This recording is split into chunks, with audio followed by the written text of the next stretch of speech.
Good afternoon, Pat. We would like to welcome you to the tribe's Elderly History Recording Project.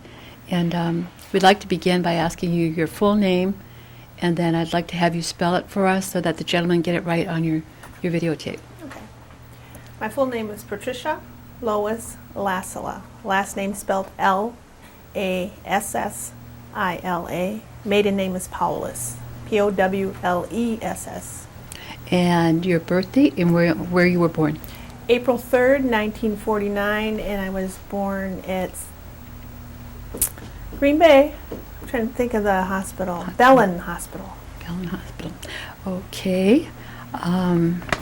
Could you tell us who your parents are? My parents are John and Lois Powless.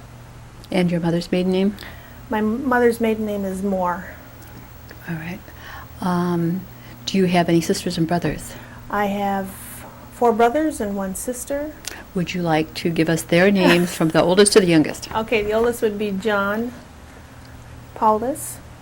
Do you need the H? Okay. John.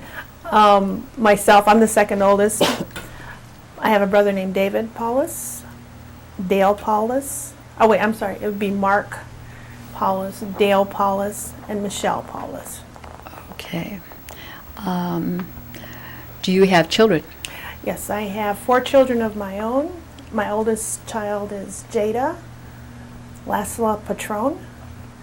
The second oldest is Nicole Lassie Alden, Dion Jacobs, and Thomas Lassie Jr. And as long as we're this far, let's go to the grandchildren. What are their names? I have 5 grandchildren, the oldest one being Chelsea Alejandra Patron Lassie. That's a name? That's a name. Okay. Gianpaolo Cesar Patron Lassie. Let me see. Kevin Tomas Sosa Lassie. And Malia Jacobs. And Chasquet Jacobs. Oh, all really unique names. Mm-hmm. Yeah. Very nice. Okay, now you said you were born in Bellin. Mm-hmm. So where were your mom and dad living then, on the res? Yes, my parents had a home here on the reservation. It was on Moore Road and, I can't even think of the name. There's a crossroad. That, Yeah, I know what you mean, but I can't think of the name of it either. Skenadors live on it. Harriet Alicia used to live on that road. Yeah, Poplar? No, Poplar's the one where my parents live right now. Okay. That's the homestead for my All right. Well, grandparents. we know just about where. Okay. All right, let's go to your mom and dad. What do you have a little bit of information on their background? What they did for a living and where they went to school? I'll start with my father, John E. Powless. He was born here in Oneida. He ended up going to government school in Pipestone, Minnesota? Minnesota. Yes. Right. My father hated it. He didn't like it at all. He used to run away from there all the time. He'd hop a train and come back home, and then they'd put him back, or send him back there again. I don't know how, I think my father only went to the school through the 8th grade. I think that's the farthest my father ever went to school. He was, he didn't care for going to the government school. Didn't get treated very well there. Although my Uncle Percy said he liked having 3 square meals a day, so he was satisfied with staying there. You know, it's amazing how many people say that there was food. Yeah. My mother, she went to school locally in the area for a while, and then she ended up going to Haskell. She never finished her high school there at Haskell, but I believe she got a degree, her high school diploma later on. But she went there for a few years. Her and my father got married in Iowa. My dad was working a job there. My father was an iron worker. Okay. So with his job, he had to go all over the country to get employment because there was nothing locally for him to do here. But he worked on a number of different projects. So. Did your dad ever say anything about at the boarding school where they were the kids who spoke Oneida or their various languages about how they were treated? Well, he said that they were never allowed to speak their language and that they had to speak English only. So he never really talked about it that much. I don't think he cared for it that much. So Just that he jumped on the train. So did my dad. Yeah. Okay, let's go to the grandparents on your mom's side. What are their names and what were they like that you can remember? Okay, my grandfather's name is Simon Moore. My grandmother's name is Irene Moore. I was very fortunate. I got to spend a lot of time with my grandparents during the summer months. When I got out of school, I got to come up every year and stay with them. My grandfather was a farmer, a dairy farmer, and my grandmother always worked for the tribe of one capacity or another and worked for the school system in Seymour. She was a cook there for a number of years, plus was involved with the government, the tribal government, as long as I can remember. So it was very interesting growing up because there's so much work to be done on a farm, and I started working at a very, very early age. I remember we used to, my grandfather used to raise green beans, so we used to pick beans and we used to pick cucumbers, and we get paid a whopping 5 cents an hour, I think. That was like our pocket change. But otherwise, I can remember doing a lot of that. And I liked it. It was different. You know, there's a lot of things that I can go back to in my childhood and say, boy, none of my kids are ever going to be able to experience some of the stuff that I did when I was little. They had a good-sized farm, didn't they? Yeah, it was, well, he had like maybe 200 acres or something like that. So he did a lot of growing of crops, and then I think he might have had around maybe 35 dairy cattle or something like that at the time. And your grandma Irene, what was her maiden name? Metoxen. Metoxen. Yes. Were you pretty impressed when she became tribal chair? Oh yeah, I was there when I was out here that summer. As a matter of fact, when they did a first write-up on my grandmother, yeah. I remember the lady from the Journal in Milwaukee. She came out to interview her, and all of us grandkids were out there, and we were running outside barefoot, running in the driveway and stuff. And I can remember in the article they were stating that she had all her grandchildren around her all the time, and that we'd be running barefoot on rocks and stuff like this. So, yeah, I was very proud of my grandmother. There's not too many women that have become tribal chairpersons, I should say, in the United States. So, and she was one of the first ones, I believe. Did they share their background in terms of where they went to school or what kind of work they did, whether you were older or younger? A little bit. Because my grandfather is not Oneida, he is part Brotherton, and majority of him he's Anglo. And I used to go visit my grandmother with my grandmother to her mom's house or to all her brothers and sisters' homes when I was young, when we were growing up. My grandmother went to Carlisle. She was a very good writer. We got not a lot, but we have some of her writings from when she went to school out there, and some of the text, like her English classes and her math and science, those types of things. So we do have some of that at home yet that my mother has put away. My grandmother used to love to save a lot of papers and stuff. So we got a lot of documentation of things from the governmental side. Did she talk about her experience? Okay, we're going again. Okay, we're talking about your grandmother going to Carlisle, and I was wondering if she talked anything about her experiences while she was there? Not really. I can't remember a lot about that. The only reason I know so much about the Carlisle, my phone is going off, and it was just from my own looking back into some of the things that she had put away in the attic of what she did with her in her classes, that type of thing. I know she liked being active in sports out there. She loved playing basketball, and she talked a little bit about the education side of things, that she wanted to really learn a lot of things. As much as she could, she wanted to learn it. How did she meet your grandpa? I don't even know how she met my grandpa. I remember seeing pictures of them together when they were very young, but I don't know where they met. Yeah. So. I was always kind of curious about my grandma and grandpa, too, on the Schuyler side. Okay. Did your grandma speak Oneida? Yes, my grandmother spoke Oneida, but they would never speak it around us because they were always talking about things that they didn't want us to hear about. So. Okay, this is now we're rolling. Okay. Now, we were talking about your grandmother and her experiences at the boarding school, and you said she did speak Oneida, Mm-hmm. right? Do you remember her parents at all? No, I No, don't nothing, remember. no. I remember a lot of her siblings. Lena Metoxen. Right. I can't even think of their names right now. I know where their houses were at one point in time and where we went to visit them. But a lot of Patrick, her brother, I remember we used to go visit them quite a bit. He was worked for the paper mill in Menasha for a number of years. So I remember going to their house a lot. Did she have a big family? Mm-hmm. Yeah, I believe she had, I want to say around, I'm probably mistaken, maybe 5, 6 siblings, something like that. I'm not really sure. But I just remember going to different houses a lot when I was younger Okay. with her. Okay, let's switch over to your dad's side. Do you remember your dad's parents?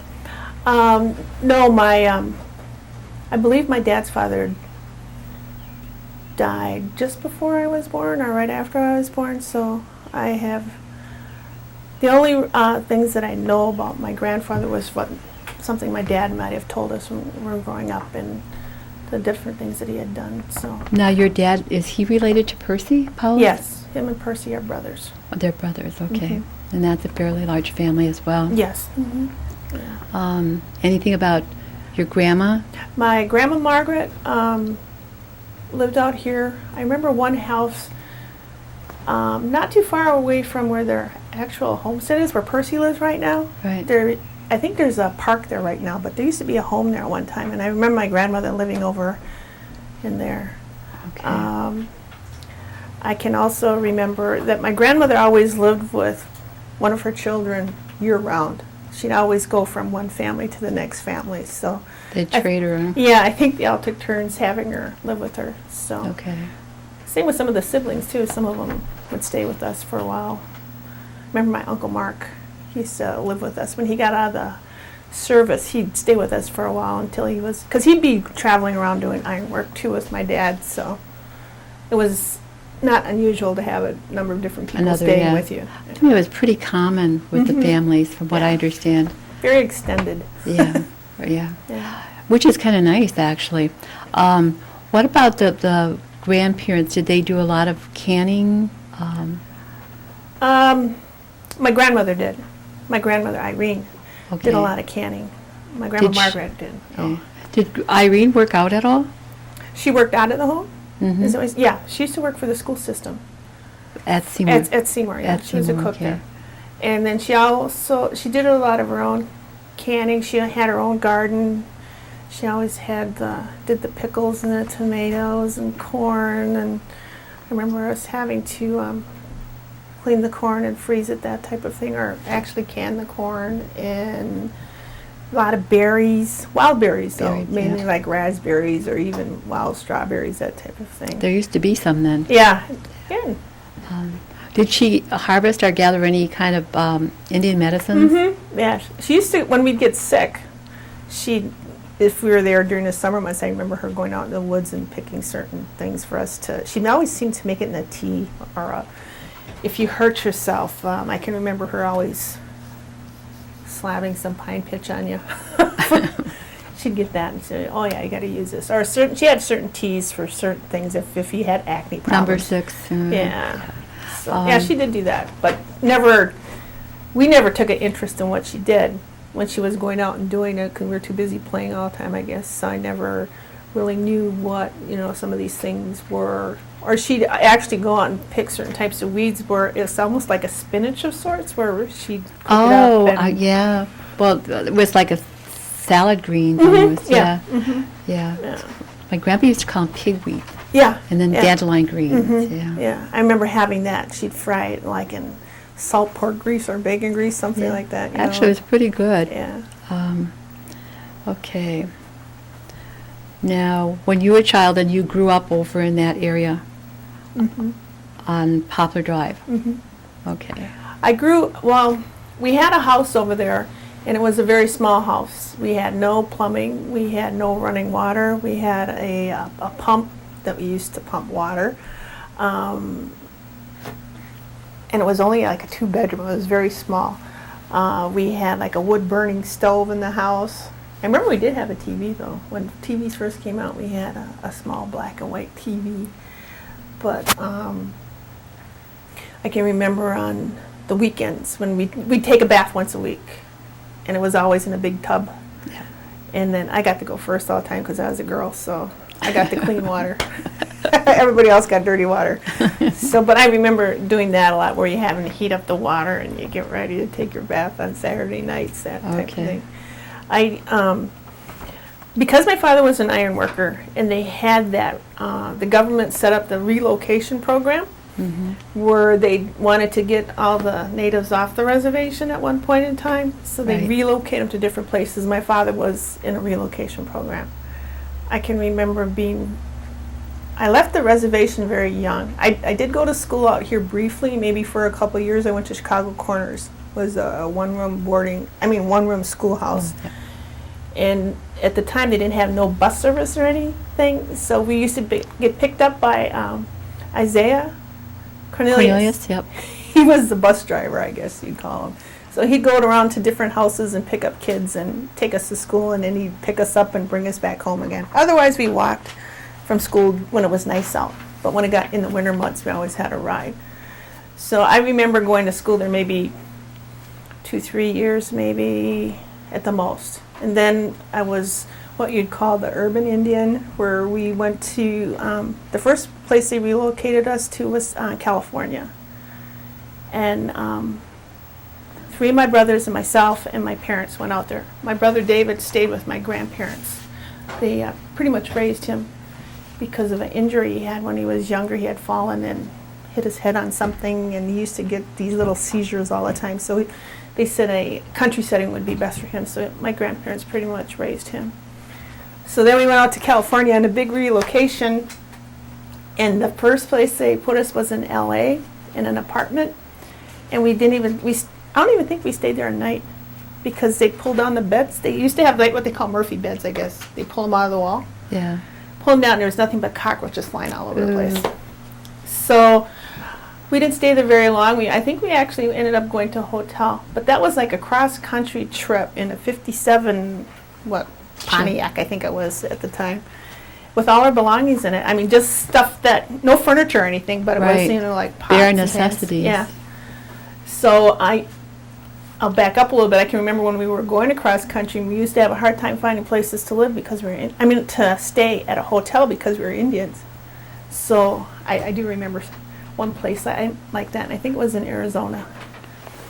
So anyway, we went out to California, and they found a house for us. So we lived in Azusa, California, and it was a subdivision there. It was a really nice house, but my mother hated it out there. She didn't like it at all. We ended up staying there for a year and then drove back again. We went to Chicago, I believe it was. And then we always went in groups, like with my dad's brothers, or my dad had a few friends that were Iron workers. So they'd go as groups to these different job sites and stuff. So I can remember that. And they were very close-knit friends, I guess you would say. It would be like Mark and Percy and my dad and Russell Cornelius and I forgot, Nubs and Amy Ninham, I think their names were. So they would go to these different jobs all the time. And I remember living in Chicago in a basement apartment, and we always got sick there. And the owners were Italians, and they used to make their own wine there. I remember that, in the cellar. And we had a basement apartment there, but I think we only stayed there for about a year or two. And I can remember we went to this one school. It was a public school, and there happened to be a fire at a Catholic school not too far from where I went, and a number of kids got killed in this fire way back when, and it was in the 50s, I believe. I remember that because that's when they wanted to go to like a one-story instead of the high. Yeah. I don't know how many kids got killed in that, but my mom thought it was our school, but here it ended up being a Catholic school, and we were really close to it. So that's what in the 50s, I'm not sure. Yeah, I can remember that. Then we finally moved to Milwaukee, and that's where I pretty much grew up quite a bit. I can remember school, I think maybe from 5th grade on through high school that I went there. But always, every year, always coming up to Oneida for the Oneida. summer months. Yeah. So. Did you like Milwaukee then? Yeah, I liked it. It was different. I never thought of myself as being Native or American Indian. I never saw myself as another color, which was unusual. Because versus, I never went to a high school up here, and I remember coming up here and visiting in my teen years, and they'd say how prejudiced they were up here, and I just couldn't grasp it. Because when I went to school, everybody looked at each other as just another person, which is somewhat odd in this day and age, I guess you'd say. Well, you have different ethnic groups. Yeah. That kind of mingle. So I went to a high school that was pretty much Jewish dominated, so very few blacks. I'd say maybe just a handful, and there was only a handful of Indians in it too. It was me, my brother, my two brothers, and Neil Starr. He's a artist. He died of, I think, a few years back here, but we all went to school together there. So I think we were somewhat unique at the school too, and because they always used to ask us, "How can you keep your tan all year round?" These Jewish kids, they said, "That's not tan. It's color of my skin," you know. But you know, I never felt any prejudice against me, I would say, when I was there. Only when I came up here. Oh, yeah, you get that. Yeah, I noticed it right away. Mm-hmm. And I always said I don't want my kids going to a school on the res. And all my kids went to school on the res. Yeah, now I say that about my grandchildren. Mhm. Yeah. Go to school with So- everybody. Okay, so those were your growing up years through high school. Mhm. After high school, where did you go? I met my husband in Milwaukee. I ended up getting married. I was 20 years old when I got married. And then I started traveling. My husband's father had a business in Milwaukee, which is still operational to this day. He started a pasty business, and my in-laws are from the upper UP. They're Finlanders. So it was quite the combination of, with my kids being half Finnish, half Indian. So I started traveling with my husband. We ended up in Florida. We stayed there for about 3 years. He worked for Pepsi-Cola. I didn't work. I was a stay-at-home mom. And then it was kind of weird going down there because I was never away from my family that much. This is my first venture out into another part of the country by myself with my husband. So it was like, at the time, I think when I was growing up, you either went to school or you got married. That was it. So I went from my family to my husband, and I never had any time by myself at all. So never really ventured out on my own at all. I was always with my husband. So then we moved to Arizona, lived in Phoenix for about 5 years. I had Jada and Nicole were my two youngest ones that were with us in Phoenix. Dion was also born out there at that time. Nikki, I'll back up a little bit. Nikki was born in Florida, and then I had Dion in Arizona. We stayed out there for 5 years. I started going to school out there in Arizona. I wanted to be a nurse, so I figured I'll go to nursing school. I had 2 children at the time. My husband had started his own Mexican import business, so I helped with that business. Had the 2 kids, went to school full time, and I found it very hard. And that was the year my grandmother found out that she had cancer. This was in 1973.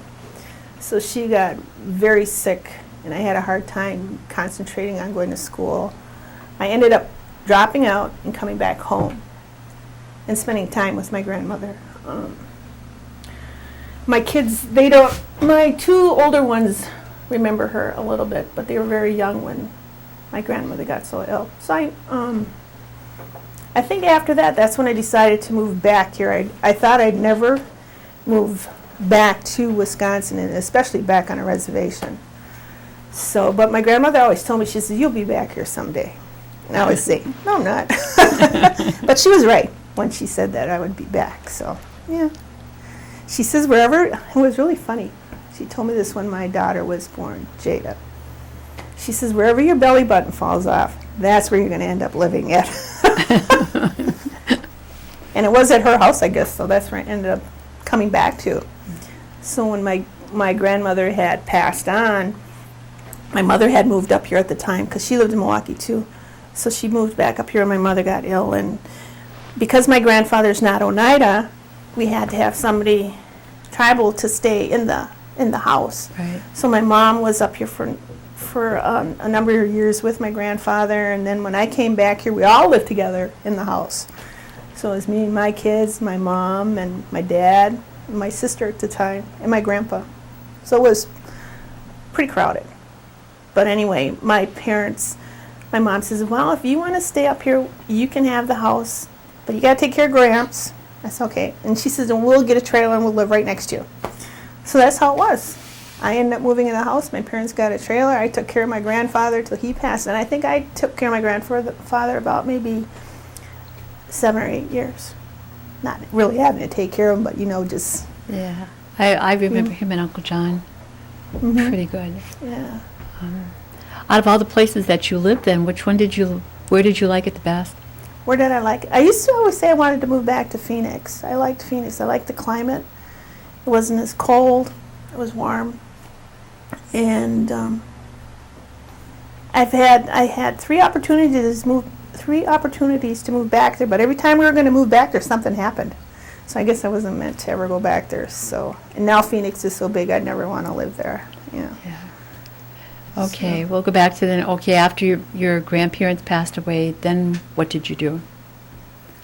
I came back here. My husband started. He was still doing his import business. We used to sell a lot of pottery and stuff and figurines and that. And we had different accounts that we did locally here in Green Bay to different stores and that. And in the summer months, we used to do street sales. And we'd go out on the street and we'd sell all these products. We'd have different little shops set up, like in Prangy Way and Shopko and Jim Knipples. It was downtown in downtown Green Bay. So we'd set the stuff out outside and we'd sell it all summer long and made a pretty good living with it. And then eventually my husband started getting into the trucking business. And I was staying at home a lot. And then I started working for the tribe part-time. My first tribal job was I worked at the health center. I was a temp for taking down like a receptionist, making appointments, that type of thing. So it was a temp job that I did there for about 3 months. And then I went over to the bingo hall. Stayed there for about 6 months or so, and then I went over to the hotel, and that's where I ended up staying, was at the hotel. Started out as a waitress over there. And this would have been in the, I'd say, late 70s. Well, the hotel was built in 1986, I guess it was, 1986. That's when I started, I think, maybe a year after that hotel opened, and I started as a waitress over there. I remember that. Yeah. And ended up being president of the hotel corporation after 18 years. It was quite an experience for me to learn how to work through the whole system at the hotel at the time. But I think I'm getting a little bit off track here. No, that's what we're trying to do, is follow your trail wherever you went. So anyway, I started working for the tribe, as I said, at the health center. And working at the hotel, the tribe did not run the hotel. We had a management company that operated the hotel. And they had a contract for 10 years. And after that 10-year period, we were supposed to be able to operate that hotel ourselves. And one of the responsibilities of the management firm was to employ tribal members. Number one was the biggest thing for employment for the tribe. And then the next one was to train tribal members into management positions. A lot of it never happened over there as far as training us into management positions, but I really pursued it, and I pushed them quite a bit on it, where actually, okay, we'll start her out as I was a restaurant manager, a supervisor, then I was a restaurant manager, then I was a banquet manager, I was an assistant food and beverage director, so I worked my way up over a number of years. And I got tired of working so many hours. When you're in a management position and you work for a management company, my hours were anywhere between 60 and 70 hours a week. And half the staff made more money than I made. Because I was a salaried individual, if I worked as a waitress and got tips, I'd be making more money. So they'd always say, "Oh, you make so much money." I said, "No, I didn't make that much money. I can remember making, as a restaurant manager, $15,000 a year." And I thought that was big money at the time. And now a restaurant manager for the same restaurant is anywhere between $45,000 and $50,000 a year and up, depending on, you can get incentives, that type of thing. So I thought it was big money, and it was, and then I got tired of it. And then gaming came into play. They started the gaming operation at the bingo hall, where they put in the slot machines and they had the table games. And they were making good money there at the time. And I said, "I'm leaving." I says, "I can go over here, work 40 hours a week and make more money and have cash money on you every day because you got tips." So it was pretty good. So I went over there. I was a blackjack dealer. And I did that for about 2 months, and then they made me a supervisor. So then I was watching other blackjack dealers, you're counting chips, that type of thing, and making sure that customers weren't cheating or, resolving any customer relation problems that might happen. So I did that for a while. I think I stayed at the casino for maybe a year and a half tops. And then the position at the hotel came open for president for the hotel corporation, but they wanted it had to be a tribal member with hotel experience. And there wasn't too many of us around at the time, just a handful. So Kathy Hughes was the president of the hotel corporation at the time, and she was moving on to something else. And I said, I put in my application, and there was only me and I think Kevin Cornelius at the time that had applied for the position. And because I had the hotel experience, I got offered the position. So I took it. And that's when we were almost at the end of our management contract. It was our first expansion project that we were doing. They were building a casino at the time, and we were adding on at the hotel at the same time. So I was project manager. That's the first thing I did. Never had a clue of doing construction, although my dad was in the business, as an iron worker. But being a project manager, it was overwhelming, I would say. But I got a lot of help going through the whole project. And the project at that time was only $11.8 million. And then we're adding on to the casino. So we had two separate entities working together. Because the hotel always remained separate, they never put us together as the hotel and casino. So we had to make these connections of putting these buildings physically together. So it was rather challenging, and we had to do it in a fast track, and we had taken a lot of things, amenities out, because we didn't have enough money to do it at the time. And I think it was a financing issue as well, because gaming was just starting up, and people didn't know how well it was going to go. How well it was going to go, and I think it was the financial institutions themselves were jumping out and taking some leaps that they didn't know if it was going to be successful or not. And we eventually became successful at it anyway. So we built the expansion onto the hotel, added 100 rooms, convention center, that type of thing. So that after maybe 3 years, then we did another, or no, it was longer than that, 4 years maybe. We added on again, and that project was $24 million. And that one we did the financing ourselves on. And in the meantime of doing these projects, we were also in the process of taking over the business itself, the hotel corporation. So that was quite a lengthy process. I think it took us almost 3 years to go through the whole thing, where all the employees became employees of the hotel corporation. We trained general managers to take over the hotel, and the first general manager was Janice Hirth.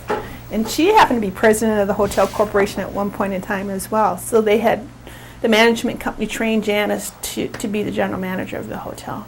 And then eventually Janice moved on, and we were training Lance Broberg, who is another tribal member, to assume that position. So he assumed it rather quickly. He didn't think it was going to come as fast as it did, but we were training him. But it was a whole lengthy process, and then I didn't think it would take that long, but it did. But those were some of the things going on at one time when you're trying to convert a hotel over to the corporation, and you're trying to do a construction project and bringing these projects in under budget, because we want to do extra things to add on amenities at the hotel. And I went up to the Hill trying to see if we could get some more money, and he says, no, this is what you're allotted, this is what you got. I think there was a crunch at the time, too. Mhm, yeah. I remember that. Yeah. But we did bring it in under budget, both projects, so I thought that was pretty good. Especially Pretty being a woman. challenging, yeah. Yeah. Uh-huh. Yeah. But anyway, just going through all of that and trying to set up some training programs to start training our own tribal members. But it was always, once again, having the money to do it. You know, we wanted to allot so much money each year to just gear it towards training, and our budget was always brought up to the business committee, and then the committee approved our budget at the end of the year. As well, when you were going through your whole process, you needed to know how much money we were going to be able to put back into the organization. So it was based on that as well. So it was having to meet with the committee, and you know that as well, having to come up there Yeah. and just give updates on what we were doing all the time. So, yeah. Yeah. They try to keep a handle on where the Mhm. costs were. Yeah, yeah. And it gets costly running a hotel because you have to refurbish it. I'd say every 11 years you have to redo things at the hotel. And we were done in phases, so every phase gets done at certain times. this past year, they renovated the existing rooms that were built in 1986. So that was a big chunk of change that they had to spend on that. It was well over, I forgot, a couple $1 million just to do the renovation. So it's just something that you just have to keep on making the changes if you want to remain competitive and be the #1 hotel that we have been over a number of years in the Green Bay. They always call us the 100-pound gorilla over there in the hotel business. So. And then from there, where did... I stayed as president of the hotel corporation for 11 years. And then, in the meantime, my oldest daughter married a gentleman in Puerto Vallarta, Mexico, 12 years ago. And when they got married, we started them out in the restaurant business down there because my son-in-law was always involved in restaurants, and so was my daughter. So we said, okay, we'll be the financial backer for you guys. So they built their own restaurant. It's still in business today, and that's where I am right now, living in Mexico. I've been going to Mexico for 16 years, and I always said, this is where I want to eventually move to. And my parents knew that. My dad knew that. She's one of these days she's going to move down to Mexico. I just know she is. So that's where I feel the happiest at. I like it down there. It's it's not fast paced. You don't have all, like I used to say, all the tribal politic thing going on, you know, so it's not as stressful. So it's just I totally heard it's different. beautiful. It's beautiful, and you get to meet a number of different people from all over the world. It's like a melting pot down there. A lot of my friends are I have friends from Australia, I have friends from Germany and England and Canada, and so they're just from all over the place, United States, and so you just get to meet a number of different people. So. And that's where you are today. That's where I am today. I'm still in the restaurant business. I work at the restaurant with my kids now. We were going to start I was supposed to ultimately go down there and start a Chinese restaurant. That was the big plan. And once we got there, we're trying to find a place to open up as our own. But the rents were so outrageous, we decided not to do it. So then my kids said, well, we'll do it out of the restaurant. But it's very hard trying to mix two concepts, a Chinese and a asaderos, which is a Mexican barbecued food, all you can eat, and then have Chinese together. We're going to actually add on another level to the restaurant, make it 2 stories. We're getting all ready to do it, and the government, the city wouldn't give us the permit to add on to the building. So they kind of nixed it. But I still might do the Chinese thing at another place. But right now we're just doing the asaderos, and my husband went into the import business now. Now he's importing seafood from Alaska. We import Alaskan king crab and halibut to Mexico, which has been a real challenge. It took us over 6 months just to do the paperwork. So you have to have all these agreements that you have to do, and they always say that the NAFTA agreement was supposed to make business easier between the 2 countries. It doesn't. It doesn't, no. And if anything, it's harder. So we're always having to look at the different types of permits that you have to go through. And then they just the country of Mexico just elected a new president. So when you get a new president in the country, then you have all the other entities change, and they're bringing in all their own people and different departments that you have to work with. And ours was mainly through the agricultural department. So it was different. And my husband always says they're laid back. Everything is mañana, which means let's do it tomorrow. It's kind of like going on Indian time. They still have that same concept down there. See, that's one thing you don't get away from. But you know, it's going well for him now. I help him out a little bit in the business, and my main concern is just working at the restaurant right now, and so that's what I do. Okay. Easy. Not too You many were on hours. such a good roll talking about your trail that you followed. I just wanted to go. I know that you went back and forth, and you'd always come back to the res. And I guess when those occasions that you'd come back to the reservation in your youth, do you remember your parents or your grandparents talking about the 52 cents?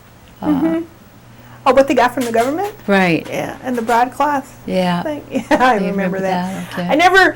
They said they got allotted so much money, and that's all you ever heard about it. You never heard anything more about it. But I knew that at the time, as growing up, that they relied on the government quite heavily for different types of programs that they had, and Certainly. trying to get more money to the reservation. Yeah. So. Did they talk a lot about the land claims at all, the New York land claims? No, not that much. I heard a little bit about it, but nothing to the extent that it is today. You know, I know that we always heard, oh, they're spending all this money on the New York land claims, but we're never going to get anything out of that. You know, and some of the people that you hear talk about it say that it's a waste of money trying to go back and get something that's never going to happen anyway. You know, you have to settle for something less. But no, they didn't talk about it that much.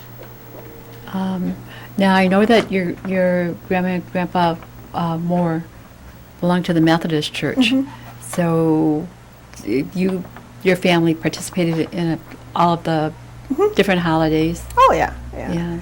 So that We was- were never traditionals, I guess you'd call it. We were always in organized religion. My grandmother was very involved with the Methodist Church. I can remember going there from little on up, being baptized in a Methodist church. So, but some of my brothers, may belong to the Native American Church, or they may belong to the Longhouse, or I have a brother that was involved in the Mormon Church. So, it's a real mix. It's one thing we never really talk about is religion when we're together as a group.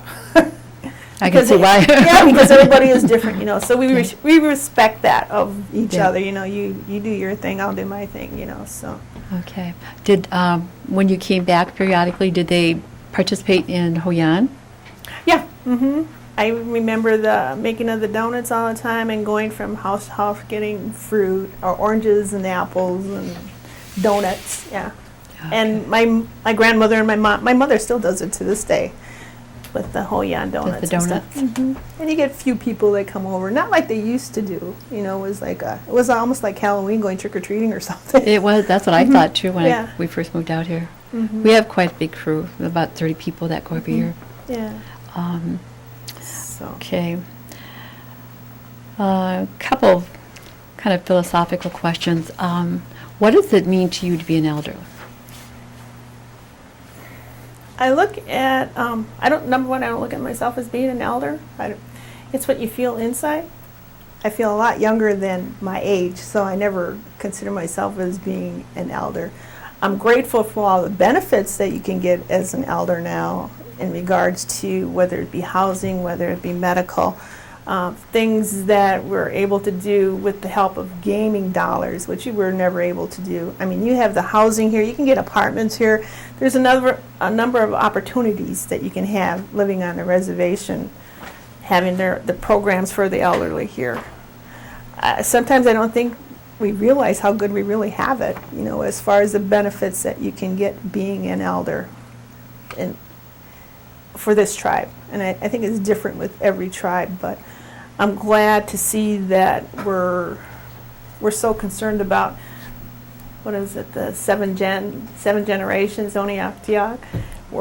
I I never really got it when they first started coming around with it, you know, where we got to look after the 7 generations, and I always thought, it's a big pipe dream, you know, it's not going to happen. It's just something new the tribe's going at. But I can actually see it happening where we're taking care of the elders on down to the children. I think it's great. What's your take on what they call tribal sovereignty? Where everyone seems to have a different understanding of what tribal sovereignty is. My impression of tribal sovereignty is I think we gave it up a long time ago when we started making deals with the government. So I don't see us as being a sovereign nation. I think there may be only 2 sovereign tribes in this country, and I think they're southern tribes, one being the Seminoles, I believe, and there's another one, Miccosukes maybe, that, you know, that are really, that I would call sovereign people. I don't think we have it because of all the dealings that we've had to make with the government and the state. So I can't see Yeah, us. you're familiar with waiving that sovereignty. Sovereign immunity, for, yes. Yeah. Yeah, so no, I don't see it as being sovereign. All right. I think I've covered everything, but I'm going to ask these gentlemen back here if I've missed something. Nope. I'd like to thank you very much. I enjoyed listening to you and You're welcome. sharing your history. We'll find out. Thank you very much. You're welcome.